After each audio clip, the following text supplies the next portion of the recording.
Pero se reconoce. Y eres un bonito, con los agradecimientos, es que eso ya dice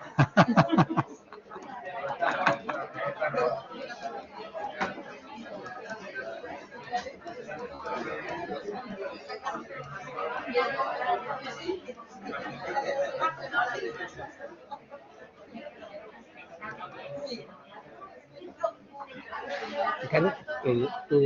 tú estás en la sala por especialista, ¿verdad? Sí. Tú tienes ese... La especialidad, sí. Me constaba, pero no, por seguridad no. Una de cada 3 plazas en los CSJ tiene que cubrir por especialidad. ¿Y Valencia por qué fue? ¿Perdón? ¿Valencia por qué? Y no, una de cada 3 No, plazas. no, digo que Valencia por qué fue tu elección. Es evidente.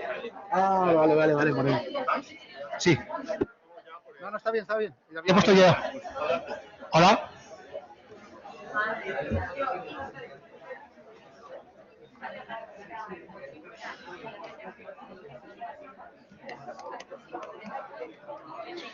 Nos sentamos, por favor.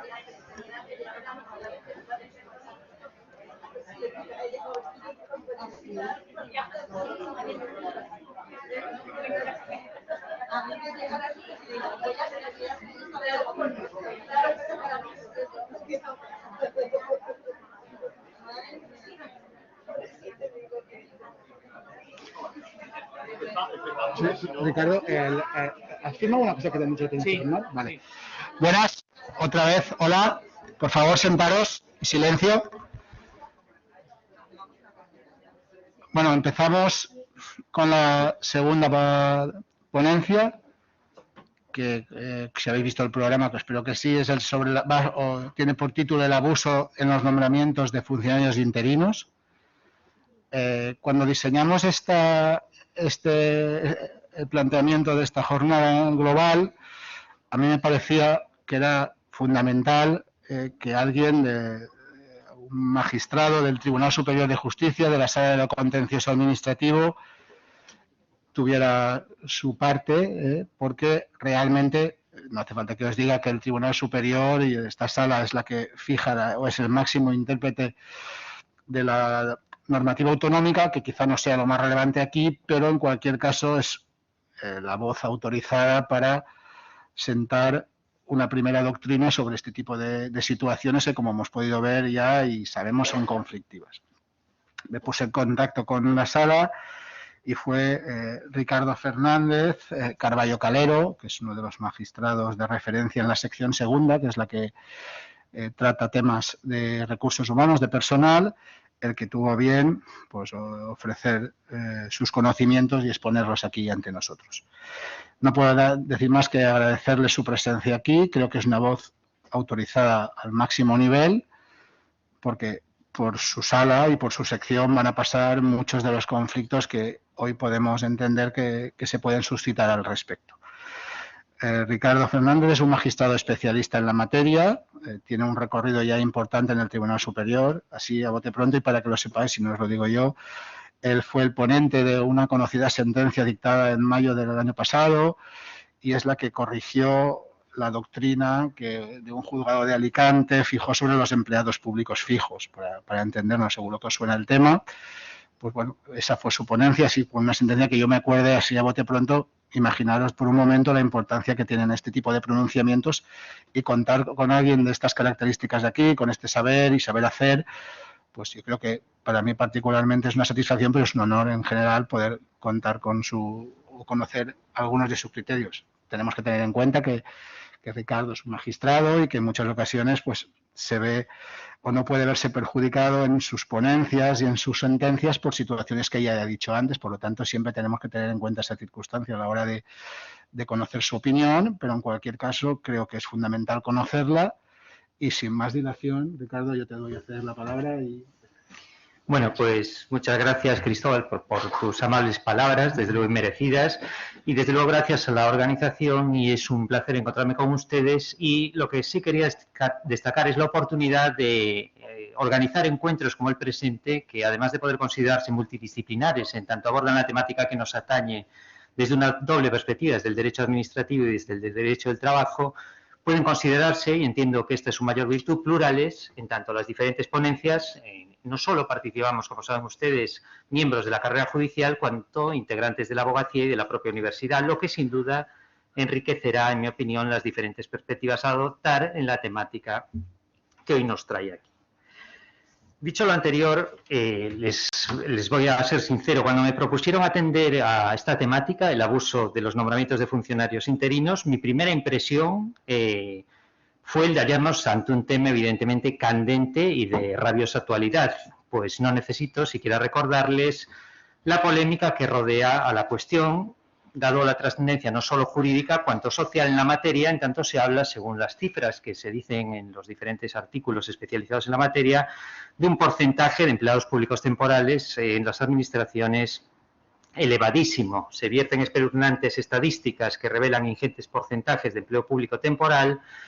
y, desde luego, estas estadísticas revelan que ese porcentaje que ahora se pretende estabilizar bajo la cifra un tanto mantra y para mí inexplicable del 8%, no sé por qué exactamente el 8% y no otra inferior o siquiera superior,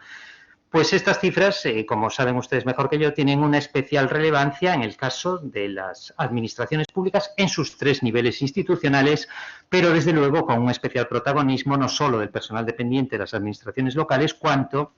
especialmente del gestionado por las administraciones autonómicas, en cuanto, como es sabido, la tasa de temporalidad se acentúa en el caso del personal docente, especialmente docente no universitario, y del personal estatutario. Como les decía, mi primera impresión fue entender que nos encontrábamos ante un tema de rabiosa actualidad, pero a la hora de preparar la ponencia me he encontrado, maravillas de la digitalización, de un trabajo que se puede considerar hoy añejo, si se prefiere un poco apolillado, que fue el trabajo de Serrano Virado titulado El régimen de provisión de vacantes de empleos públicos, publicado ni más ni menos que en el año 1952 en la revista de Administración Pública y que recogía, entre otros extremos, lo siguiente, y se lo leo en su literalidad. Decía este trabajo de 1952 que si el artículo 162 de la Ley Municipal de 1935 y el hoy 326 de la Ley de 16 de diciembre de 1950 preceptúan que ninguna plaza municipal puede estar provista interinamente más de 6 meses, la experiencia viene demostrando que se infringe la prohibición legal con harta frecuencia, a juzgar por los recursos contenciosos que se interponen por aquellos que son removidos y que se consideran asistidos del derecho a la inamovilidad en consideración al tiempo durante el cual han desempeñado estos cargos. Si lo anterior ya es revelador, es de añadir que tal trabajo aporta además una pléyade de citas jurisprudenciales referidas al periodo que transcurre entre los años 1935 y 1949, que hoy podrían considerarse premonitorias, en cuanto tal trabajo identifica, les vuelvo a leer entrecomillado, que la jurisprudencia ha declarado que la exagerada permanencia en el cargo de los interinos no les otorga derechos de propiedad, cuanto más bien constituiría materia de infracción administrativa. Rematando con una frase, permítame calificar de lapidaria y de plena actualidad, extraída de tal jurisprudencia y referida a que no cabe admitir la adquisición del empleo por prescripción. Evidentemente, prescripción adquisitiva. Traigo lo anterior a colación para contextualizar la temática que nos ocupa y al efecto de rebajar, si me permiten la expresión, el ensordecedor ruido que hoy flanquea el debate político referido al abuso del empleo público temporal y en especial a las posibles soluciones a conferir ante la constatación de tal abuso. Pues a tal ruido, de uno u otro sesgo y vistos los intereses confrontados, ha de ser ajeno, en mi opinión, el debate jurídico, insisto, jurídico y no político, bajo el cual nuestros tribunales están llamados a enmarcar el análisis de cada caso que se les plantea o que se nos plantea. Mis palabras, en tal sentido, vendrán relacionadas con el papel que la dirección académica de esta jornada me ha asignado, que no es otro que el de ejercer como notario de la realidad jurisprudencial existente hasta la fecha, tanto europea como estatal, doctrina jurisprudencial que, insisto, atiende a cada caso planteado y que solo en atención a tal casuística e indagación ha conferido, o si se prefiere, y mejor dicho, tratado de conferir, una respuesta contextualizada ante la puntual problemática acontecida. Por lo demás, aunque el título de la ponencia no viene referido a ello, en el diálogo establecido entre las instancias jurisdiccionales españolas y el Tribunal de Justicia de la Unión Europea, TJUE, diría a partir de ahora para ser más breve, con natural protagonismo de nuestro Tribunal Supremo frente a otras instancias jurisdiccionales inferiores de la justicia ordinaria, es obvia y muestra de cortesía la necesidad de invitar al baile a otros actores, entre los cuales, sin duda, cuenta y posiblemente contará con un protagonismo especial nuestro Tribunal Constitucional, en tanto llamado a valorar la conformidad a la Constitución de la configuración legal de los nuevos procesos de estabilización de empleo temporal, diseñados, como saben y como ha dicho Cristóbal en la anterior ponencia, tanto en el Real Decreto Ley 14 de 2021 de 6 de julio, de medidas urgentes para la reducción de la temporalidad en el empleo público, como en la ley homónima de 20/2021 de 28 de diciembre. Procesos a los cuales, por ajustarme al contenido de mi ponencia y por pura prudencia, al ser una normativa la cual con toda probabilidad hayamos de analizar en toda su extensión pro futuro en el ejercicio jurisdiccional, no me referiré más allá de alguna referencia incidental. Pues bien, sin perjuicio de las referencias patrias doctrinales, un tanto apolilladas y que les he dicho han quedado reseñadas, en nuestro periplo el punto de partida lo constituye sin duda la Directiva 1999/70 de lo que hoy es el Consejo de la Unión Europea, antes Consejo de la Comunidad Europea, de 28 de junio de 1999, relativa al Acuerdo Marco de la Confederación Europea de Sindicatos, Unión de Confederaciones de la Industria Europea y Centro Europeo de la Empresa Pública sobre el trabajo de duración determinada. Tal instrumento europeo, instrumento jurídico europeo o instrumento normativo europeo, si se prefiere, de derecho derivado, en lo que ahora nos interesa, tuvo entrada en vigor el día de su publicación en el Diario Oficial de la Comunidad Europea entonces, Diario Oficial de la Unión Europea hoy, el 10 de julio de 1999. Y es importante ya decirlo desde un momento, conllevó desde su publicación oficial, primero, la necesidad de que los actores nacionales de que se tratase, legislativo, ejecutivo y judicial, se abstuviesen desde tal fecha de adoptar disposiciones o decisiones que pudiesen contrariar lo allí dispuesto. Pero también, y segundo, una vez transcurrido el plazo máximo establecido para su transposición nacional, nos vamos al 10 de julio de 2001, prorrogable extraordinariamente por un año más, según el artículo 2 de la directiva, una serie de imperativos tendentes a garantizar el efecto útil de lo allí dispuesto. Ahora bien, en la configuración de la operación aplicativa e interpretativa de tal directiva, y es importante destacarlo desde un primer momento, no se contó con una perspectiva unívoca, pues lo que es la clásica teoría general propia del derecho comunitario, en tanto el artículo 288 del Tratado de Funcionamiento de la Unión Europea establece que la directiva obligará al Estado miembro destinatario en cuanto al resultado que deba conseguirse, dejando sin embargo a las autoridades nacionales la elección de la forma y de los medios, pues esta perspectiva clásica de esta norma característica de derecho derivado de la directiva europea encontró plena equivalencia con la cláusula quinta de la misma, es la que hoy nos interesa. Medidas destinadas a evitar la utilización abusiva, en contraposición al entendimiento que el TJUE adoptó en orden a la cláusula cuarta, principio de no discriminación entre trabajadores temporales y comparables fijos. Cláusula a la cual el TJUE pronto reconoció efecto directo a la cláusula cuarta por resultar esta y no la cláusula quinta en su contenido suficientemente precisa e incondicionada. En consecuencia, dos cuestiones podemos adelantar como extraordinariamente relevantes en orden a lo que hoy nos atañe. La primera, referida al ámbito subjetivo de la directiva, y la segunda, a la caracterización jurídica de la cláusula quinta, que, insisto, al referirse a las medidas para evitar el abuso en el empleo temporal, es la que nos interesa.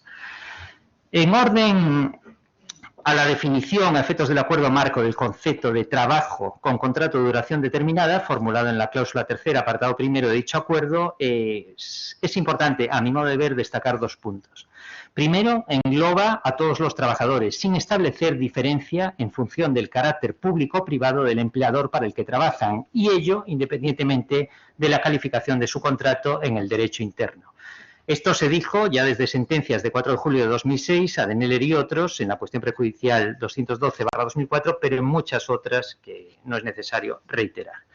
Segundo, y es importante esto también, no es invocable propiamente por el personal fijo o de carrera, sin perjuicio de que este personal opere como término de comparación con el personal temporal. Cuestión a la que respondió con claridad el TJUE cuando,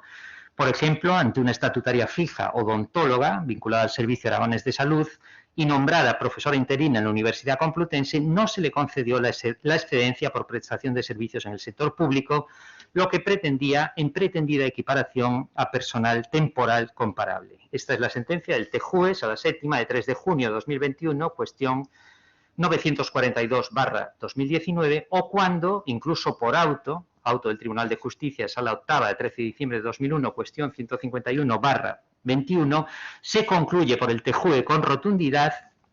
que la cláusula cuarta del acuerdo marco debe interpretarse en el sentido de que no se opone a una normativa nacional que establece que, en el caso de un trabajador con contrato de duración indefinida que ejerce con carácter temporal funciones de una categoría profesional superior a aquella en la que está encuadrado, los trienios de antigüedad a los que tiene derecho son los correspondientes a esa última categoría, esto es, a la que está encuadrado. Mientras, término comparativo, que en caso de un trabajador con contrato de duración determinada que se encuentra en la misma situación, los trienios de antigüedad son los correspondientes a los de la categoría profesional en la que ha desempeñado efectivamente sus funciones. Vemos, pues, que el estatutario fijo y, por extensión, el funcionario de carrera no podrá aducir, por la vía que tratamos, posibles conductas discriminatorias con respecto al personal temporal, posibilidad clausurada por el TJUE en tanto aspecto ajeno a la protección que dispensa la directiva nuclear de la cual estamos hablando. La segunda cuestión, y esta es jurídicamente de una extraordinaria importancia, atiende a la naturaleza y al alcance de la cláusula quinta del acuerdo, insisto, en la directiva correspondiente. Como en cierto modo ya adelantábamos, el TJUE ha dotado a la cláusula cuarta de efecto directo, relacionada a la cláusula cuarta del acuerdo, como saben ustedes, con el principio de no discriminación, encabezamiento y cláusula 1A, en tanto referida a las condiciones de trabajo. Dispone tal cláusula, no es ocioso recordarlo, que no podrá tratarse a los trabajadores con un contrato de duración determinada de una manera menos favorable que a los trabajadores fijos comparables por el mero hecho de tener un contrato de duración determinada, a menos que se justifique un trato diferente por razones objetivas. Como les decía, el TJUE desde un principio, en sentencia ya de 15 de abril de 2008, cuestión 286/2006, apartados 60 y 68, consideró que el contenido de esta cláusula cuarta es lo suficientemente preciso para que pueda ser invocada por un justiciable y aplicada por el juez. Pero esto, y es muy destacable, ha negado tal precisión e incondicionalidad a la cláusula quinta, la que nos trae aquí. En tanto, tal cláusula impone a los Estados miembros, a efectos de prevenir los abusos en la contratación temporal, como consecuencia de la utilización sucesiva de contratos o relaciones laborales de duración determinada, la obligación de adoptar una o varias de las medidas que enumera cuando su derecho interno no contemple medidas legales equivalentes.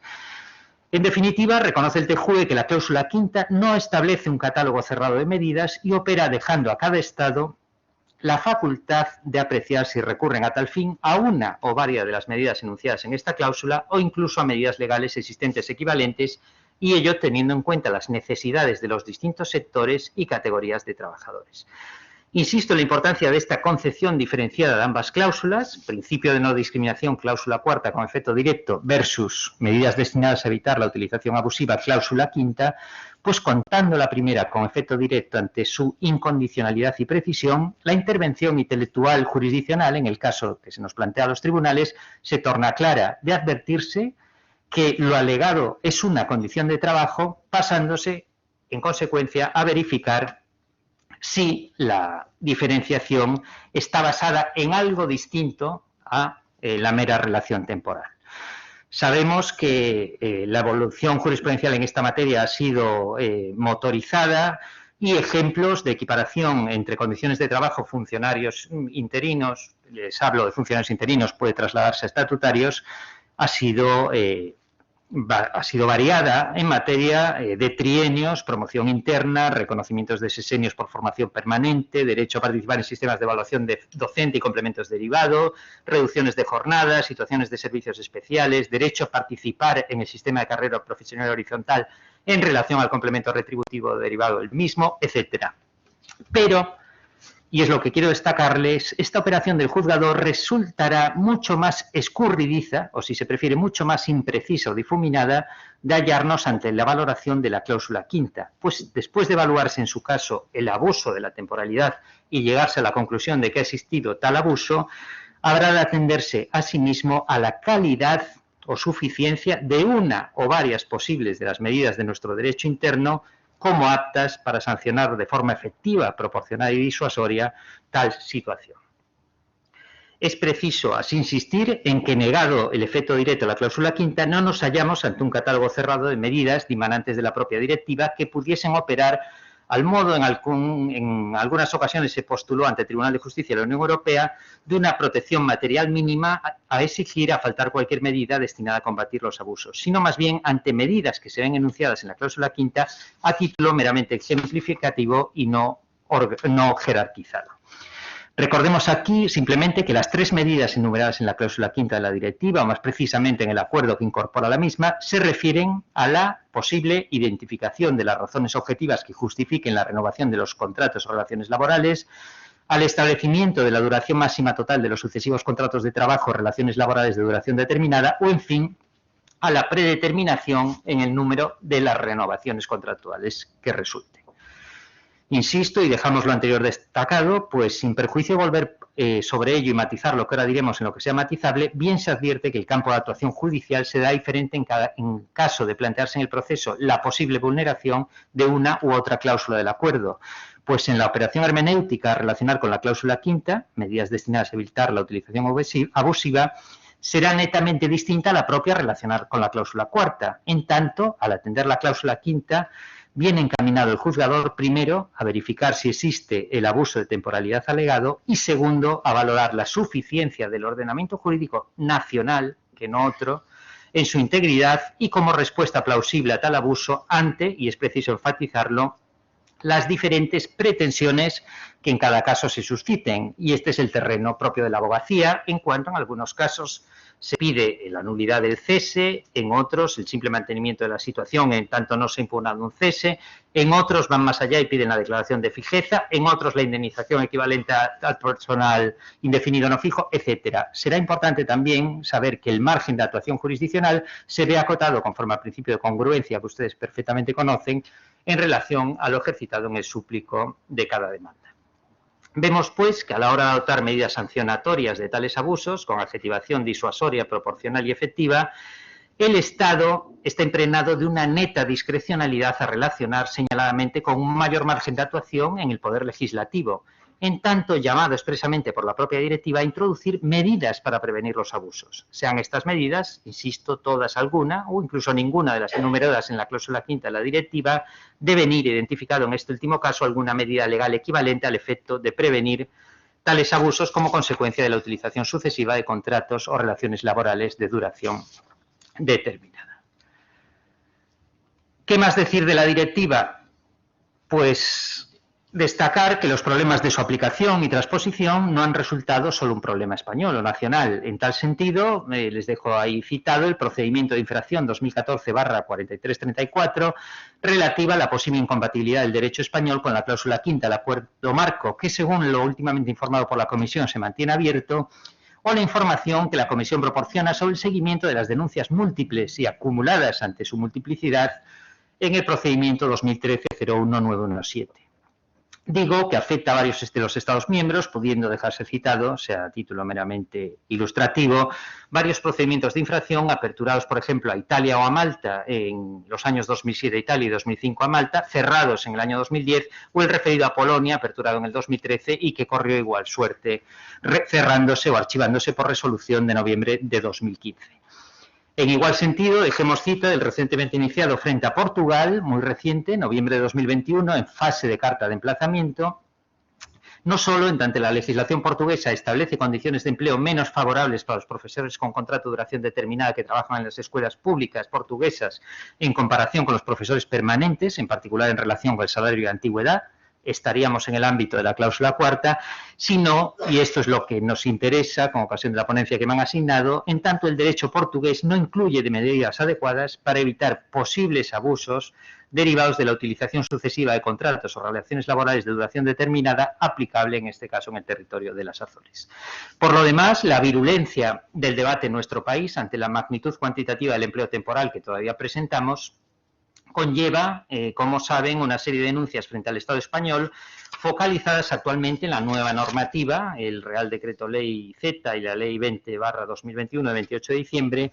En tanto, se adjetiva tal normativa por los denunciantes como inidónea al efecto de conferir cumplimiento cabal de la directiva que nos atañe, al punto que incluso, como saben también, alguna plataforma de trabajadores temporales ha llevado a la propia Comisión Europea, que no al Estado español, sino a la Comisión Europea ante el TJUE, pretendiendo literalmente que se declarase que la Comisión incurrió en omisión al no incoar un procedimiento por incumplimiento en virtud del artículo 258 del Tratado de Funcionamiento de la Unión Europea contra el Reino de España. Esto es el asunto T-736/2021, lo cual, hasta donde conocemos, ha tenido escaso recorrido, toda vez que el TJUE, en un recientísimo auto de 27 de enero de 2022, declaró la inadmisibilidad manifiesta de tal pretensión. En realidad, fue una inadmisibilidad por razones de forma, en cuanto los particulares no pueden impugnar una abstención de la Comisión de incoar un procedimiento de declaración de incumplimiento contra un Estado miembro. A los efectos de contextualizar el resto de la exposición, tengo la suerte de que Cristóbal ha hablado del artículo 10 del EBEP en su nueva redacción, con lo cual a mí me toca hablar de ese mismo artículo con anterioridad en la redacción aplicable a fecha anterior al 8 de julio de 2021, y ello por una razón obvia, porque la jurisprudencia a la que me estoy refiriendo atiende a situaciones que se han originado con anterioridad al 8 de julio de 2021. Pues bien, partiendo de ello y por razones cronológicas evidentes, y refiriéndome a funcionarios interinos nombrados con anterioridad a la entrada en vigor del Real Decreto Legislativo 5/2015, con anterioridad al 8 de julio de 2021, fecha de entrada en vigor del Real Decreto Ley de Abuso de Empleo Temporal, tenemos el artículo 10 del Real Decreto Legislativo 5/2015 de 30 de octubre del Estatuto Básico del Empleado Público, texto refundido, hoy, como les digo, mutado tras el Real Decreto Ley 14/2021 de 6 de julio de medidas urgentes para la reducción de temporalidad en el empleo público y por la ley homónima que le sucedió. Será relevante, pues, a los efectos que nos ocupan, pues a tales funcionarios se refería al estadio actual de la jurisprudencia a analizar, la redacción del precepto de referencia en tanto aplicable a los funcionarios interinos nombrados en fecha anterior al 8 de julio de 2021. Tal redacción disponía, y me voy a limitar a subrayar lo esencial, que son funcionarios interinos los que, por razones expresamente justificadas de necesidad y urgencia, son nombrados como tales por el desempeño de funciones propias de los funcionarios de carrera cuando se dé una cuádruple posibilidad o situación. La primera, existencia de plazas vacantes cuando no sea posible su cobertura por funcionarios de carrera. La segunda, sustitución transitoria de titulares. La tercera, ejecución de programas de carácter temporal que no podrá tener una duración superior a 3 años, ampliable hasta 12 meses más por las leyes de función pública que se dicten en el desarrollo del estatuto. Y la cuarta, el exceso o acumulación de tareas por plazo máximo de 6 meses dentro de un periodo de 12 meses. Observamos, pues, en lo que a nosotros interesa, un presupuesto común e inexcusable en el nombramiento de tal personal funcionarial, cual responde a razones expresamente justificadas de necesidad y urgencia relacionadas con tal provisión y de lo cual, obviamente, deberá quedar constancia en el expediente de nombramiento correspondiente. A partir de aquí, y hacemos abstracción del personal estatutario temporal en su triple tipología de interinidad eventual y sustitución, y cuya adaptación normativa definitoria es pospuesta por la disposición final segunda de la Ley 20/2021 junto a la propia del personal docente, son 4 las situaciones particularizadas que nos remiten a la tipología de este tipo de personal. La primera, el interino en plaza vacante. A diferencia de la nueva regulación, ya les digo que me remitiré incidentalmente a la misma, no se establece plazo, pero,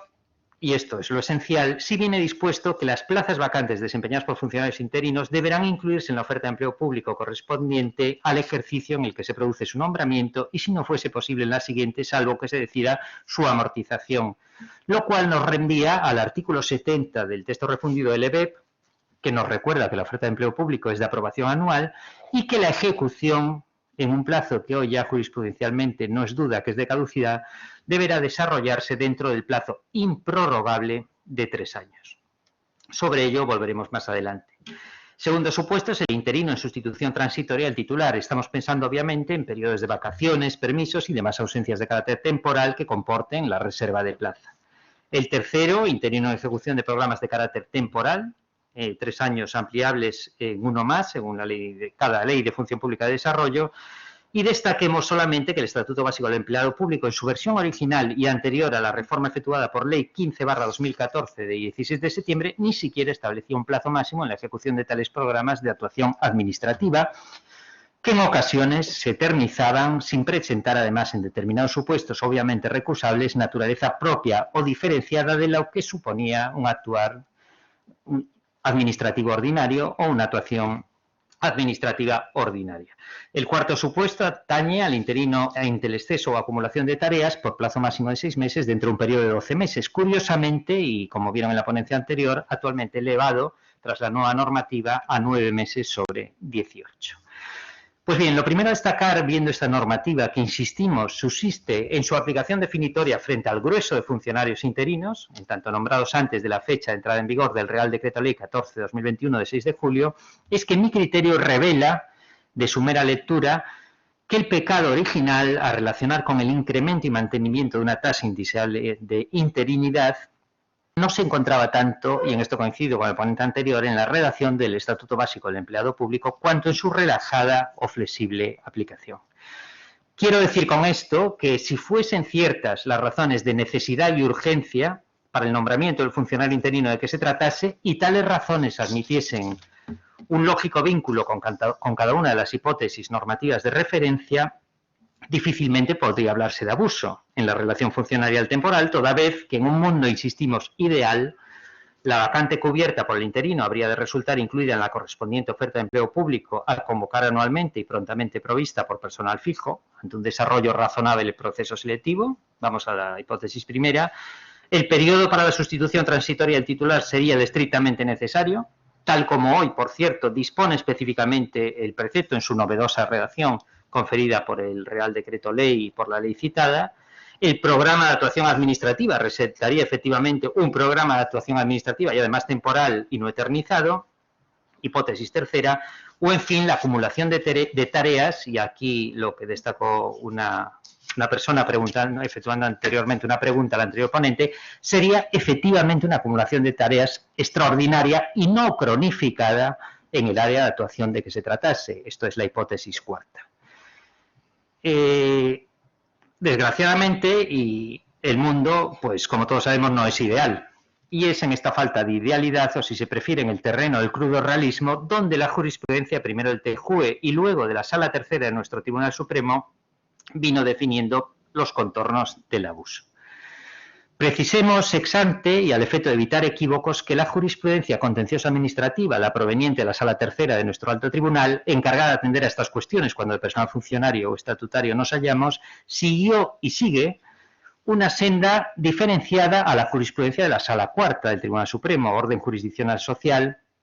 la cual precisa distintos contornos a los casos de abuso de temporalidad cuando ante personal laboral al servicio del sector público nos encontramos. Y me estoy refiriendo no solo a los mecanismos indemnizatorios del empleado público temporal afectado por el abuso, cuanto especialmente, y como presupuesto de operatividad de tales mecanismos, a la declaración jurisdiccional del personal abusado como indefinido, esto es, no sometido a término cierto o a condición resolutoria según las sentencias de que se trate, y no fijo, esto es, sujeta su relación a un plazo indeterminado vinculado a la amortización de la plaza o a la provisión reglamentaria del puesto. En relación con, adentrándonos en la jurisprudencia del Tribunal Comunitario, del Tribunal de Justicia de la Unión Europea, en lo que atañe a la intervención del TJUE, lo primero a destacar es que su actuación ha sido impulsada fundamentalmente a través de un mecanismo muy concreto, que es la cuestión prejudicial, por medio de la cual, como es sabido, el Tribunal de Justicia puede pronunciarse en lo que aquí interesa sobre la interpretación de los actos adoptados por las instituciones, órganos u organismos de la Unión, lo cual, en definitiva, desemboca en la interpretación de la directiva de referencia y del acuerdo que la misma incorpora. Es importante aquí detenernos un momento y destacar que a través de este mecanismo el TJUE no confiere propiamente la solución al caso planteado ante el juez nacional, sino que se limita a proporcionar criterios de interpretación a tal órgano jurisdiccional, particularizadamente en orden a la compatibilidad de la normativa nacional que en cada caso se cuestione o se confronte con la directiva de referencia. Será después el órgano jurisdiccional nacional el que con tales mimbres otorgue la solución al concreto caso que le ocupe, en sentencia susceptible de seguir el régimen de recursos que corresponden conforme al Sistema Nacional de Referencia. Aunque ya hemos adelantado que ya desde la tradicional sentencia IMPAT de 15 de abril de 2008 el TJUE pudo otorgar efecto directo a la cláusula cuarta de la directiva, prohibición frente a la discriminación, negando tal efecto directo con respecto a la cláusula quinta, lo cual sin duda comporta un mayor margen de actuación en orden a los medios con que cada Estado miembro cuenta para dar cumplimiento cabal al resultado ordenado a la directiva, en lo atinente a las medidas destinadas a evitar la utilización abusiva. Es lo cierto que tal declaración, por cierto, mantenida en la reciente sentencia del Tribunal de Justicia de 13 de enero de 2022, cuestión 282/19, viene lógicamente acompañada de la necesidad de que tales Estados se encuentren obligados a garantizar el resultado exigido por el derecho europeo, lo que implica en nuestro caso que hayan de ser los órganos jurisdiccionales nacionales los que deben determinar si lo dispuesto en la normativa nacional pertinente cumple los requisitos establecidos en la cláusula quinta del acuerdo marco, dando prioridad a la interpretación de las normas nacionales que mejor se ajuste a dicha finalidad para llegar así a una sanción compatible con las disposiciones de dicha directiva y ello sin perjuicio de considerar, y esto ha sido trascendental en el debate que nos ocupa, que el Tribunal de Justicia, al pronunciarse en un procedimiento prejudicial, puede aportar, en su caso, precisiones destinadas a orientar, y les leo literalmente, al órgano jurisdiccional nacional en la apreciación que debe hacer. Pues bien, en el camino transitado por el TJUE en la interpretación de la directiva de referencia y dejando de lado la prolífica interpretación de la cláusula cuarta, que ya les he adelantado, ha desembocado en una equiparación cuasi completa entre funcionarios interinos y de carrera en múltiples materias, podemos bifurcar el estudio de la interpretación que el TJUE ha hecho de la cláusula quinta, extrayendo una serie de declaraciones que nos permitirán advertir tanto los contornos de una posible situación de abuso de temporalidad, cuanto, por otra parte, las pistas que tal órgano jurisdiccional europeo ha otorgado en orden a la calidad de las eventuales medidas nacionales destinadas a combatir tal abuso. En relación al primero de los temas, es de declarar por su actualidad que el TJUE en su jurisprudencia actual, esto es, alcanzada hasta la fecha, ha precisado diversas cuestiones ciertamente que eran discutibles y discutidas, llegando a determinados hitos, de los cuales los más relevantes, en mi opinión, son los siguientes. En primer lugar, ya no limita el posible abuso de temporalidad con relación estricta a sucesivos contratos de trabajo de duración determinada, como dice literalmente el acuerdo, cuanto posibilita que tal abuso concurra en el caso, y les leo literalmente, de una situación en la que un empleado público nombrado sobre la base de una relación de servicio de duración determinada, a saber, hasta que la plaza vacante para la que ha sido nombrado sea provista en forma definitiva, ha ocupado en el marco de varios nombramientos el mismo puesto de trabajo de modo ininterrumpido durante varios años y ha desempeñado de forma constante y continuada las mismas funciones, cuando el mantenimiento de modo permanente de dicho empleado en esa plaza vacante se debe al incumplimiento por parte del empleador de su obligación legal de organizar en el plazo previsto un proceso selectivo al objeto de proveer definitivamente la mencionada plaza vacante y su relación de servicio haya sido prorrogada implícitamente de año en año por ese motivo. La sentencia de 19 de marzo de 2020, asuntos acumulados, cuestión 103-18 y cuestión 429-18. La célebre sentencia Sánchez Ruiz, Fernández Álvarez y otros. Considera, en segundo lugar, que el hecho de que el empleado público de que se trate haya consentido el establecimiento o la renovación de dichas relaciones, contratos de trabajo de duración determinada, no priva de carácter abusivo al comportamiento del empleador, so pena de privar completamente de todo efecto útil la cláusula quinta del acuerdo marco. Esta misma sentencia es su apartado 114. Y tercero, y esto ha sido esencial, la relajación de la normativa tendente a limitar la utilización abusiva de los nombramientos, como más señalada la previsión del 10.4 del EBEP en cuanto impone, sin parangón en la nueva normativa, por cierto, que las plazas vacantes desempeñadas por funcionarios interinos deberán incluirse en la oferta de empleo público correspondiente al ejercicio en el que se produce su nombramiento y, si no fuese posible, en el siguiente, salvo que se decida su amortización, cuya inaplicación literal el Tribunal Supremo vino justificando desde jurisprudencia que se inició en el año 2013, relacionando tal imposibilidad de inclusión en la vacante de la correspondiente oferta del empleo público del ejercicio de la inmediata por razones presupuestarias, esto es, ante limitaciones de la famosa tasa de reposición de efectivos, no parece, dice el TJUE, resultar elemento decisivo para excusar la presencia del abuso. Esta es la célebre sentencia del TJUE, 3 de junio de 2021, cuestión 726-2019, apartado 92, conocida como la sentencia Imidra, continúa tal órgano, que si bien consideraciones puramente económicas pueden justificar la adopción de leyes de presupuestos que prohíban la organización de procesos selectivos en el sector público, dichas leyes no pueden restringir ni incluso anular la protección de que gozan los trabajadores con duración determinada de conformidad con la directiva y el acuerdo marco correspondiente. En orden a las eventuales medidas, insisto, que hay que indagar en el ordenamiento jurídico nacional destinadas a combatir el abuso, se hace necesario insistir, y siempre volveré sobre lo mismo, en la ausencia de efecto directo de la cláusula de la directiva que nos ocupa, la quinta, lo que implica que los Estados miembros, en orden a la definición de las medidas tendentes a combatir tal abuso, dispongan de un margen de apreciación, ya que tienen la opción de recurrir a tal fin a una o varias de las medidas enunciadas en el apartado 1, letras A a C de la cláusula correspondiente. Les recuerdo: razones objetivas de renovación, límite temporal máximo total o limitación al número de renovaciones,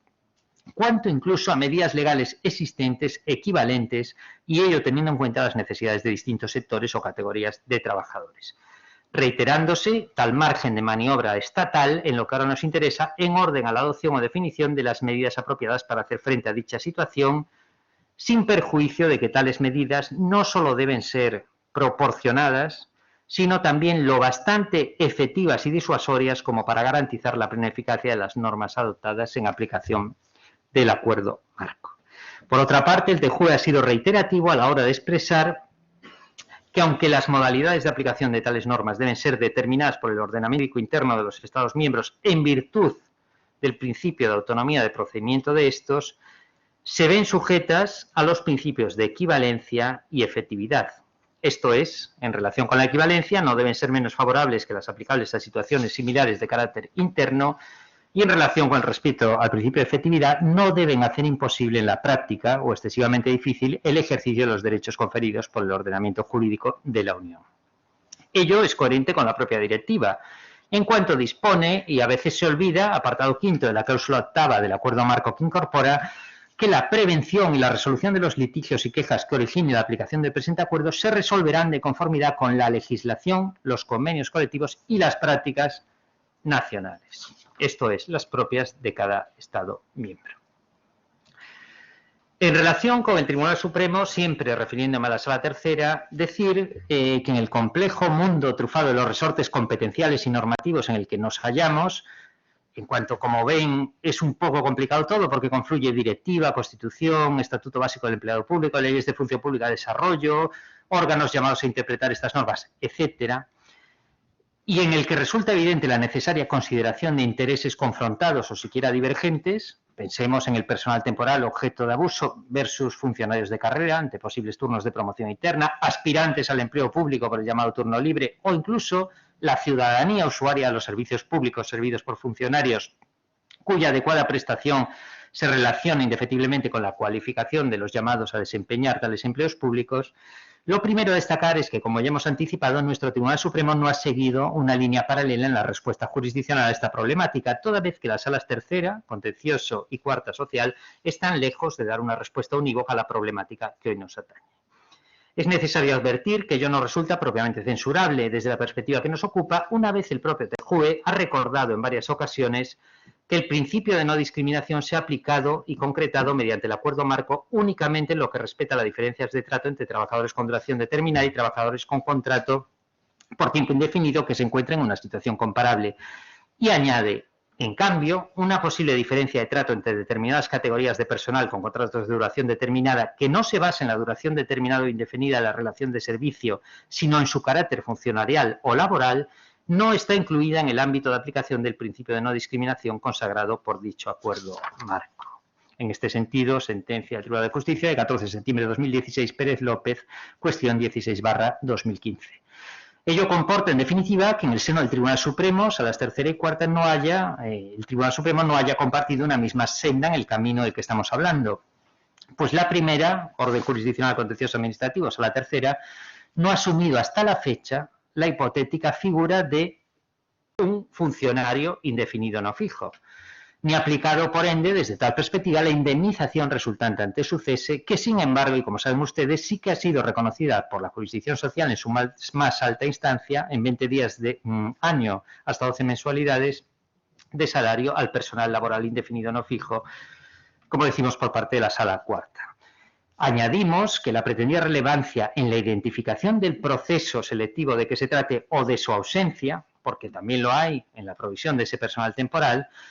seguido al efecto de acceder a ese empleo público temporal, tampoco parece haber ostentado en la jurisprudencia contenciosa, nos referimos a su Tribunal Supremo, la trascendencia que en ocasiones tal circunstancia, evaluar el proceso selectivo correspondiente de acceso en el empleo temporal, ha presentado en la jurisprudencia del orden jurisdiccional social. Ciñéndonos al estadio actual de la jurisprudencia contenciosa,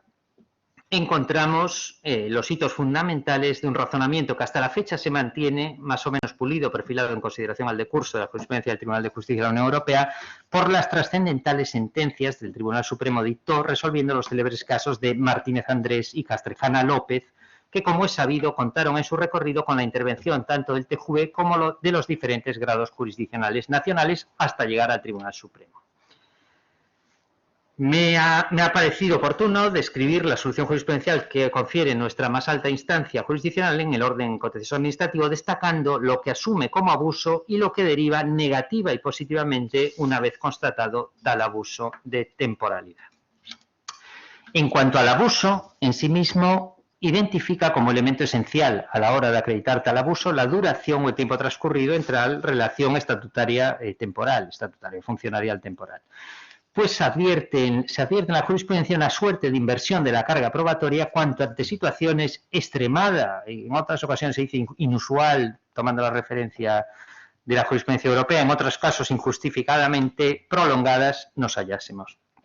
Debiendo ser en tal caso la administración empleadora la que acredite que tal provisión, insisto, con una duración extremada, injustificada o inusualmente larga, lejos de obedecer a necesidades de urgencia y necesidad, en realidad no respondía a esas situaciones coyunturales o extraordinarias cuanto a una necesidad de servicio permanente. Son ejemplos de esta línea jurisprudencial las sentencias del Tribunal Supremo, Sala Tercera, sección cuarta, número 1567/2021 de 22 de diciembre, la cual, reiterando lo expresado en otra anterior, Casación 3989/2019, expresa que para el caso de una relación estatutaria de carácter no fijo que se prolongue ininterrumpidamente durante más de 10 años, resulta que el tiempo en el que la recurrente ha estado en una situación de interinidad, que no constaba hubiese finalizado, es de por sí injustificadamente prolongado sin que la Administración haya hecho nada para mostrar que ese nombramiento como personal eventual estuviese destinado a algo distinto que cubrir una necesidad permanente. Y esto, dice el Supremo, es lo que la Administración habría debido justificar para despejar cualquier sombra de abuso. En análogo sentido, la sentencia de esa misma sección cuarta, Sala Tercera, número 1401/2021, de 30 de noviembre, Casación 7302/2018, en la cual se dice que hubo un encadenamiento de un periodo como personal de refuerzo, era entre los años 2002 y 2008, con dos periodos posteriores como personal interino, entre 2008 y 2016. Y dice: este es sin duda un tiempo considerable y no consta que hubiese interrupciones significativas. Además, si bien la Administración ha argumentado convincentemente que los nombramientos respondieron a causas legalmente previstas, volvemos a lo mismo, nada ha dicho para mostrar que estos nombramientos como personal de refuerzo y como personal interino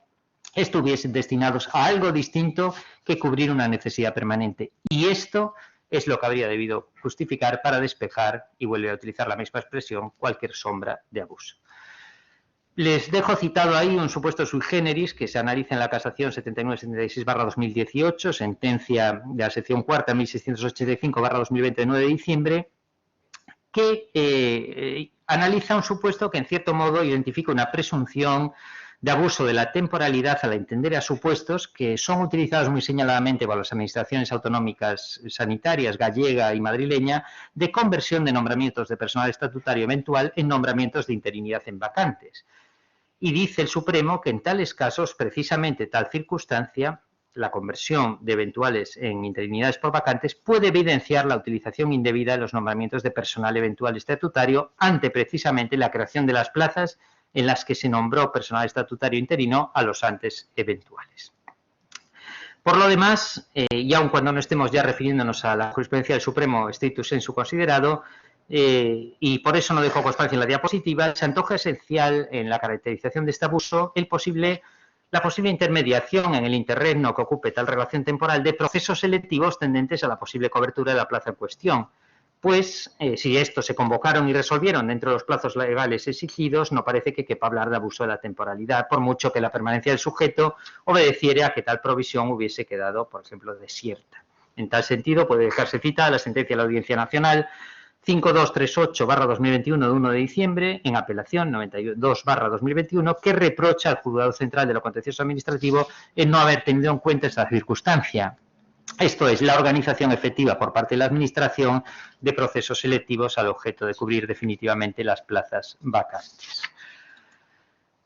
En relación con las medidas para sancionar el abuso, ya les digo, las puedo bifurcar a efectos en una perspectiva negativa y en otra positiva. Pues bien, en su perspectiva negativa, como decimos, insisto, la Sala Tercera ha seguido una senda diferencia a la Sala Cuarta al no considerar trasladable al ámbito que nos ocupa, personal funcionario estatutario, la figura del laboral indefinido no fijo, lo cual implica no solo rechazar la eventual creación, si quiera jurisprudencial, de una posible figura que podríamos denominar funcionario estatutario indefinido no fijo, cuanto el no vincular el cese de tal figura, señaladamente ante la provisión reglamentaria de la plaza en cuestión o su amortización, a la indemnización que en el orden jurisdiccional social sí que se viene reconociendo a los indefinidos no fijos. Recuérdese que la ley, por imperativo constitucional, el artículo 103.1 de la Constitución, no solamente está llamada a regular el acceso a la función pública de acuerdo con los principios de mérito y capacidad, cuanto el Estatuto de los Funcionarios Públicos, sin advertirse que el EBEP, el texto refundido, reconozca, y una vez ubicada la posible indemnización desde el prisma de la cláusula cuarta de la directiva, indemnización alguna al funcionario de carrera, término, insistimos, que es el que hay que comparar con el funcionario temporal, con ocasión de la pérdida de tal condición. Desde un punto de vista positivo, el Tribunal Supremo, además de ir adecuando paulatinamente su doctrina jurisprudencial a los contornos del abuso de la temporalidad que el TJUE vino definiendo en sus diferentes pronunciamientos, señaladamente al permitir una construcción de un abuso de temporalidad vinculado a la ocupación continua de una plaza vacante, no ha variado, sin embargo, la tesis asumida en las trascendentales sentencias 1425/2018, casación 785/2017, y subsiguiente, sentencia 1426/2018, resolutoria de la casación 1305/2017, ambas sentencias fechadas el 26 de septiembre de 2018, y en la que precisó, como consecuencias vinculadas a la constatación y declaración de abuso del empleo temporal, y en esto el Supremo es reiterado, que la solución jurídica aplicable no es la conversión del personal que fue nombrado como funcionario interino, en aquel caso de un ayuntamiento, en personal indefinido no fijo, aplicando de forma analógica la jurisprudencia del orden social, sino más bien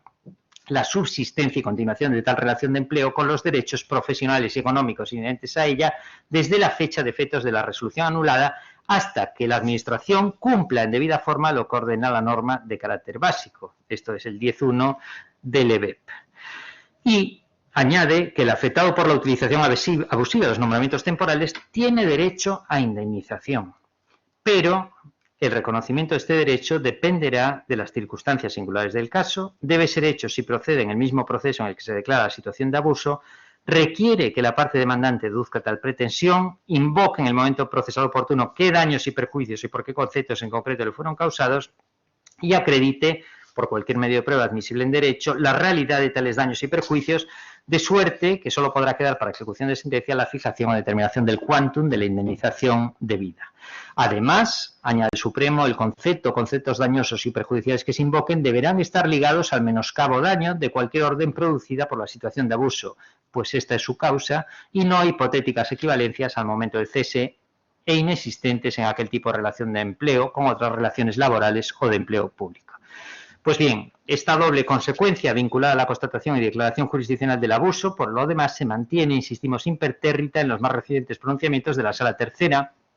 en los cuales incluso se precisa, y en este sentido, sentencia del Tribunal Supremo 1401/2021 de 30 de noviembre, que cuando se comprueba que la Administración ha hecho nombramientos no justificados de personal interino, la respuesta no puede ser aplicar criterios de la legislación laboral, pues es perfectamente sabido que la relación estatutaria de servicio se rige por el derecho administrativo y consiste, entre otras cosas, en la aceptación por el empleado de una serie de reglas que conforman un estatuto en gran medida heterónomo. En tal sentido, no hay identidad de razón con la legislación laboral, por lo que carece de fundamento que los tribunales la apliquen en este ámbito, ni siquiera como fuente de inspiración. El mero hecho de haber sido personal interino durante un tiempo más o menos largo, incluso si ha habido nombramientos sucesivos no justificados por la Administración, no implica automáticamente que haya habido un daño. La recurrida, en este caso, no hacía indicación alguna sobre el perjuicio o la lesión que le habría ocasionado la mera circunstancia de haber sido interina. En fin, ¿qué vemos aquí? Pues que la jurisprudencia orilla claro la equivalencia que en ocasiones se pretende entre el derecho administrativo y el derecho laboral y ha buscado como característica vía administrativa relacionar con lo que no resulta sino un funcionamiento anormal de la Administración el cauce de la oportuna responsabilidad patrimonial de culminarse los clásicos requisitos de la misma, daño antijurídico, relación de causalidad y funcionamiento de la Administración. El Supremo es contundente y ha dicho también en una reciente sentencia, 1401/2021 de 30 de noviembre, lo cual es un poco un aviso para navegantes, que sí debe darse por bueno el reconocimiento hecho en la instancia y en apelación de una indemnización de naturaleza sancionadora, ello no tiene ninguna base en el ordenamiento español. Esta sala considera que la respuesta tiene que ser negativa, toda vez que si se adoptan criterios hermenéuticos no aceptados por la comunidad jurídica o se incurre en puro decisionismo, el órgano jurisdiccional deja de operar dentro del sistema de fuentes establecidos con el riesgo de caer en arbitrariedad. Y como se ha visto, la regulación de la responsabilidad patrimonial de la Administración no da base para otorgar indemnizaciones con una finalidad sancionadora o al margen de daños efectivos e identificados. En definitiva, el demandante podrá pretender la declaración de no ser conformes a derecho y, en su caso, la anulación de los actos y disposiciones susceptibles de impugnación, cuando también el reconocimiento de una situación jurídica individualizada y la adopción de las medidas adecuadas para el pleno restablecimiento de la misma, entre ellas la indemnización de daños y perjuicios, pero añade cuando proceda. Pues bien, como les digo, esta jurisprudencia es prácticamente monolítica y incluso el Tribunal Supremo ha tenido ocasión de considerar en recientes sentencias la vía compensatoria o punitiva que no indemnizatoria regulada primero en el decreto ley y después en la ley 20/2001, adjetivando la misma como aplicable pro futuro. Parece pues improbable que modifique su jurisprudencia, pese a reconocer explícitamente que la regulación de la responsabilidad patrimonial de la Administración no contempla la posibilidad de otorgar indemnizaciones a fin de sancionar comportamientos administrativos ilegales, satisfaciendo una necesidad de prevención general o disuasión por esta vía indirecta. Por lo demás, tampoco por la vía de la cláusula cuarta parece que sea alcanzable este resultado, toda vez que la legislación española sobre función pública no prevé el abono de indemnización alguna a los funcionarios interinos ni a los funcionarios de carrera, término comparable cuando se extingue la relación de servicio, y ello no es contrario a la cláusula cuarta. Casi termino diciéndole que si tales consecuencias son las vinculadas monolíticamente a la declaración de abuso, ni que decir tiene que la eventual equiparación estatutaria de personal temporal abusado con el funcionariado de carrera o estatutario fijo, como consecuencia de tal abuso declarado,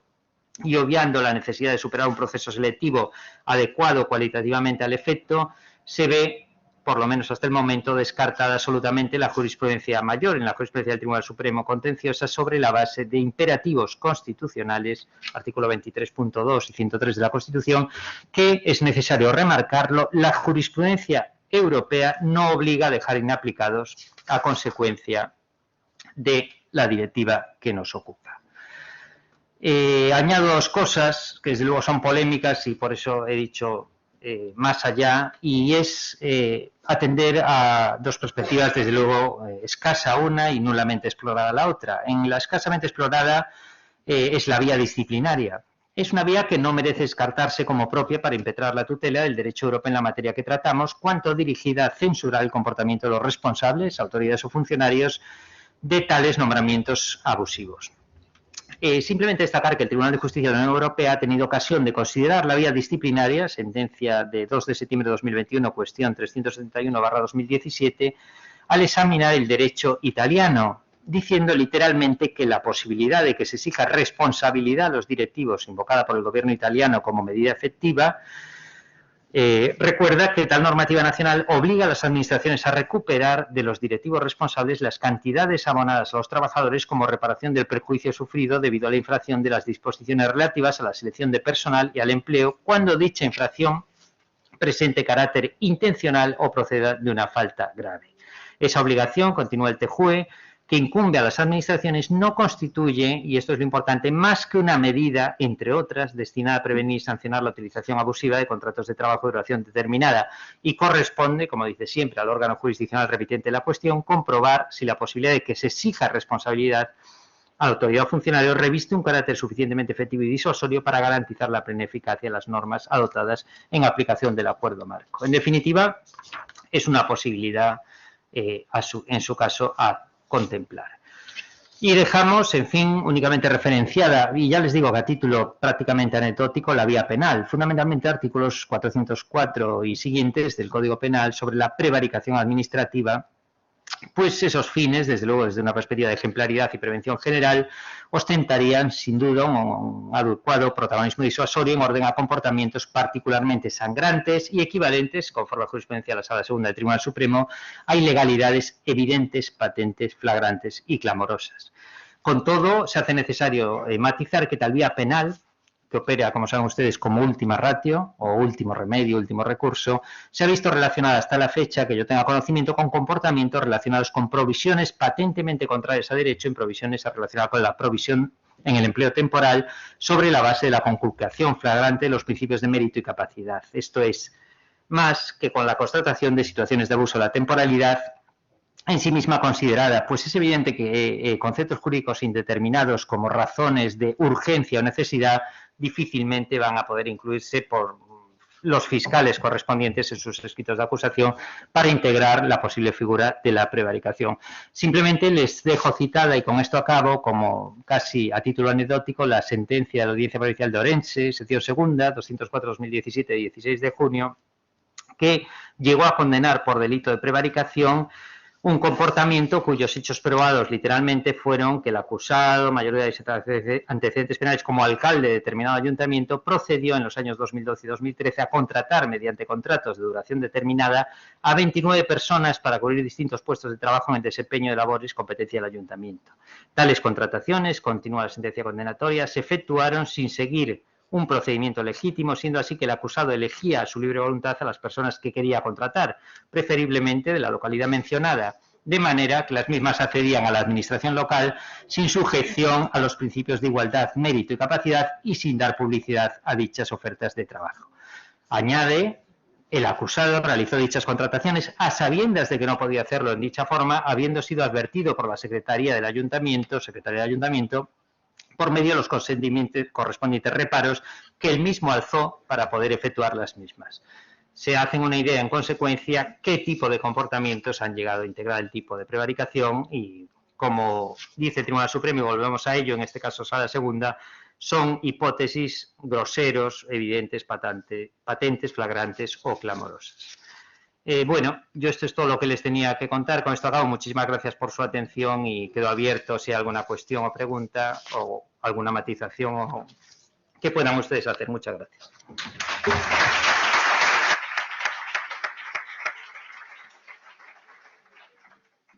Bueno, pues como hemos hecho en la ponencia anterior, se abre el turno de preguntas y ¿cuántas podrían, para hacer más o menos una composición? Tenemos una al fondo, dos aquí, ¿vale? Es decir, el micrófono, tenemos... Sí, está aquí. Por orden, el caballero del fondo. ¿En el fondo? Sí. ¿Quién había...?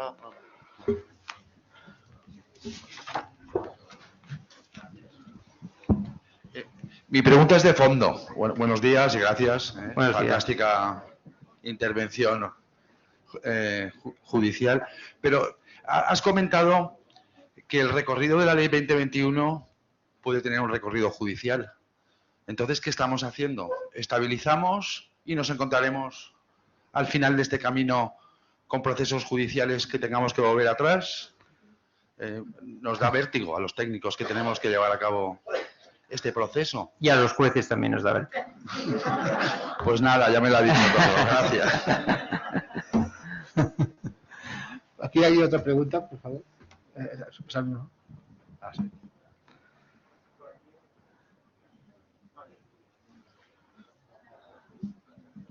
Hola, buenos días.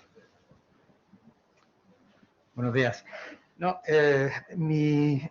cuestión estaba en relación con la consideración que se ha hecho respecto de que la Sala Tercera del Tribunal Supremo no ha contemplado el supuesto de funcionarios indefinidos no fijos. Sin embargo, como medida para, digamos, castigar el abuso de la temporalidad, sí que ha manifestado que subsiste la relación funcionarial, que en definitiva nos conduce al mismo supuesto, ¿no? Porque la cobertura o la finalización de esa subsistencia sería con la convocatoria de las plazas, exactamente igual que le pasaría al personal indefinido no fijo en el ámbito laboral. Sí, vamos a ver, no es exactamente lo mismo porque ¿cuál es un aspecto para mí esencial en esta falta de consideración? Primero, que la sala de lo contencioso es por su propia naturaleza rigurosa en orden a las configuraciones y el carácter estatutario que supone la propia función pública y dice, no, yo no admito la creación de una nueva figura, como dice, no sé quién, un chico nuevo invitado en el patio, que leía el otro día en un foro de un compañero juez. A partir de ahí, ¿qué dice el Tribunal Supremo? Que subsista la relación y, en su caso, si se ha impugnado el cese, que subsista abonándole los derechos correspondientes económicos y los que correspondan hasta que la Administración proceda en forma. Esto es, se cubra la vacante correspondiente o amortice la plaza. ¿Cuál es la diferencia aquí a la hora de considerar la diferencia entre la sala tercera y la sala cuarta? Pues a mi modo de ver, la indemnización. La consideración de indefinido no fijo, del personal laboral indefinido no fijo, supone que en el momento de cese va a tener derecho a la indemnización correspondiente, 20 días por año trabajado, creo recordar que es hasta un máximo de 12 mensualidades. ¿Qué hace el Tribunal Supremo Sala Tercera, aunque reconozca el mantenimiento en tal temporalidad? Pues el no reconocer esa indemnización, lo cual se vería abocado a hacer de reconocer la figura de funcionario indefinido no fijo. Eso es lo fundamental. El Tribunal Supremo Sala Tercera deriva la posible indemnización que reclame en su día ese funcionario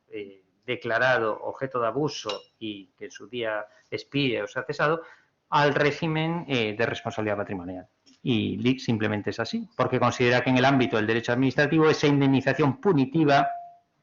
que salvo que la defina el legislador, como después hace con las normas correspondientes, no está contemplada. Y como la Sala Tercera considera que la solución nos la debe dar el ordenamiento jurídico nacional, hasta ahí llega. Bien.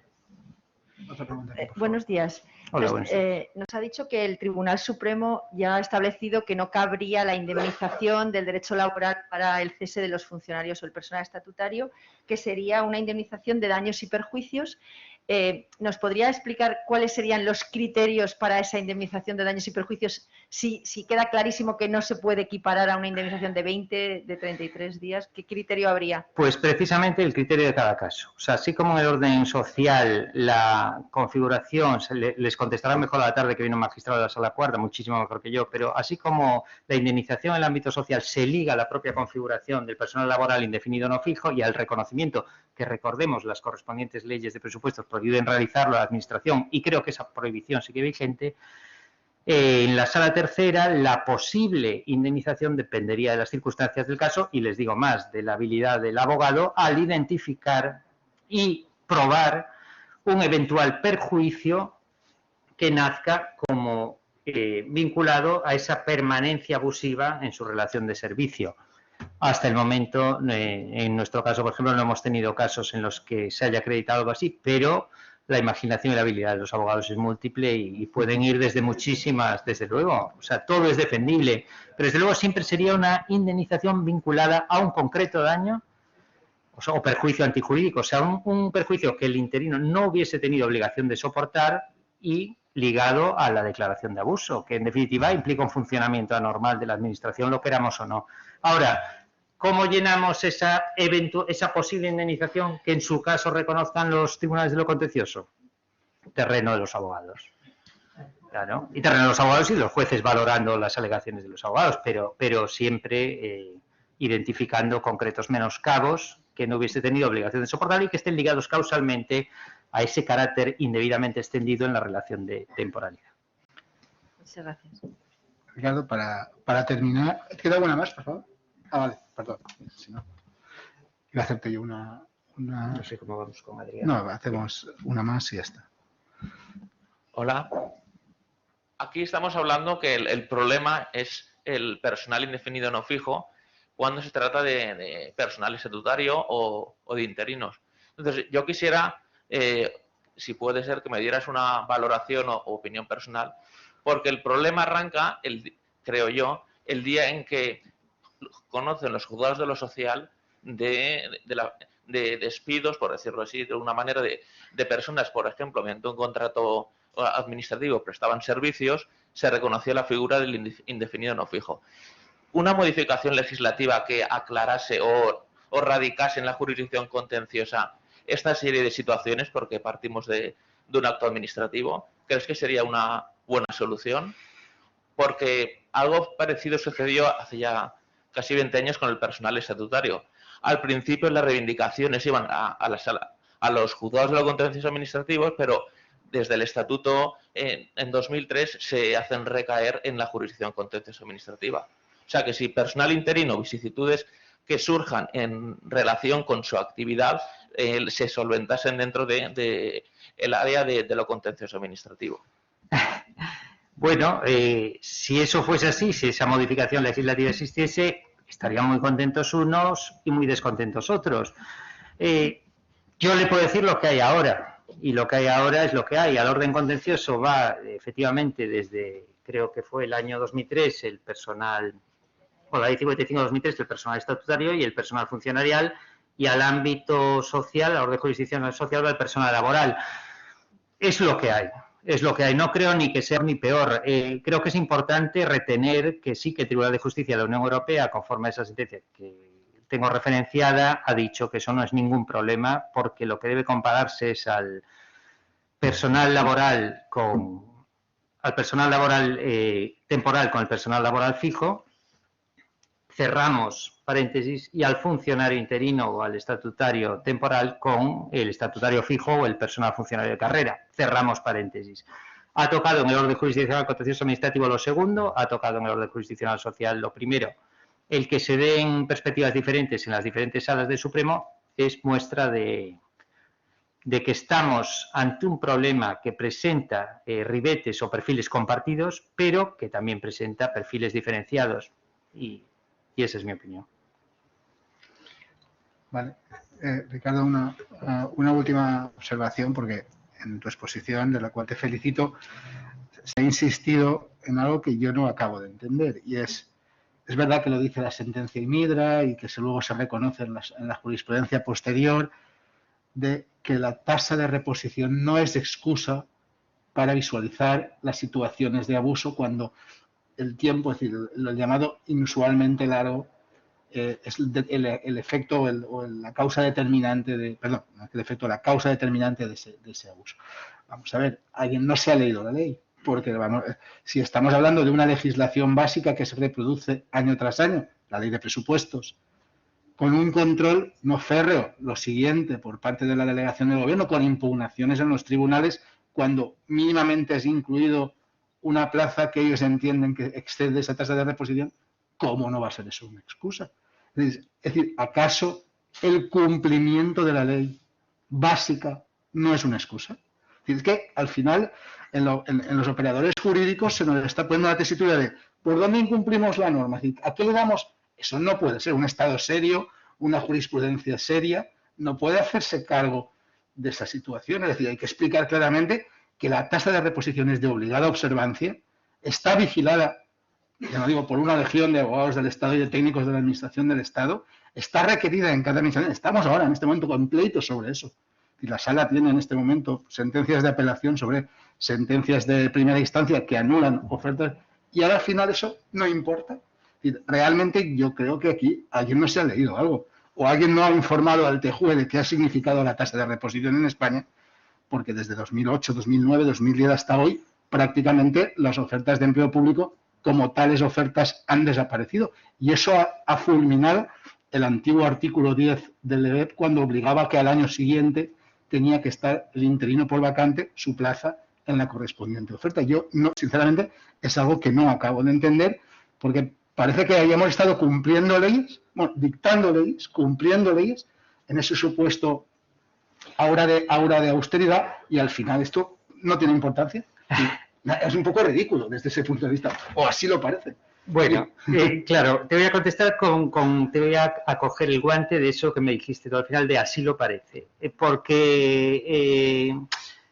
yo creo que es un problema de perspectiva. O sea, yo entiendo perfectamente lo que dices, que yo además como juez nacional lo puedo entender también, pero esa visión supone mirar desde donde estamos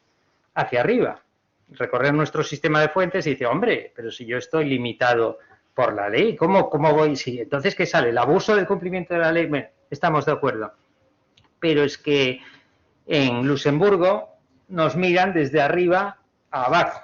No como nosotros que estamos mirando de abajo a arriba, sino de arriba a abajo. Luxemburgo, el Tribunal de Justicia de la Unión Europea, mira a cada Estado miembro. A cada Estado miembro. Y a la hora de verificar si ese Estado miembro